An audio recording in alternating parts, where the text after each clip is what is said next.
നിർമ്മാണ മേഖലയെ പ്രതിസന്ധിയിലാക്കി നിർമ്മാണ സാമഗ്രികളുടെ വില കുതിച്ചുയരുകയാണ്. ഉൽപ്പന്നങ്ങൾക്ക് കടുത്ത ക്ഷാമം വന്നതോടെ പ്രതിസന്ധി രൂക്ഷമായെന്ന് കരാറുകാർ പറയുന്നു. എന്തായാലേ ഈ പ്രതിസന്ധി നിങ്ങളുടെ കെട്ടിട നിർമ്മാണത്തെ ബാധിക്കാതിരിക്കാൻ എന്തൊക്കെ ചെയ്യണം നോക്കാം.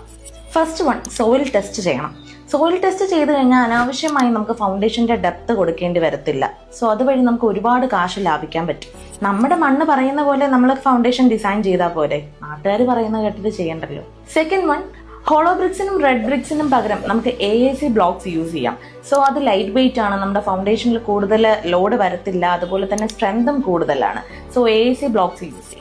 നമ്മുടെ റൂംസിൽ അനാവശ്യമായ ഗട്ട് ഔട്ട് കോർണേഴ്സ് നമുക്ക് ഒഴിവാക്കാം. ഒരു റെക്ടാങ്കിൾ അല്ലെങ്കിൽ സ്ക്വയർ ഷേപ്പിൽ ഒരു സ്റ്റാൻഡേർഡ് സൈസിൽ നമ്മൾ റൂം ഡിസൈൻ ചെയ്യുവാണെങ്കിൽ മെറ്റീരിയൽ വേസ്റ്റേജ് ഒരുപാട് നമുക്ക് ലാഭിക്കാൻ പറ്റും.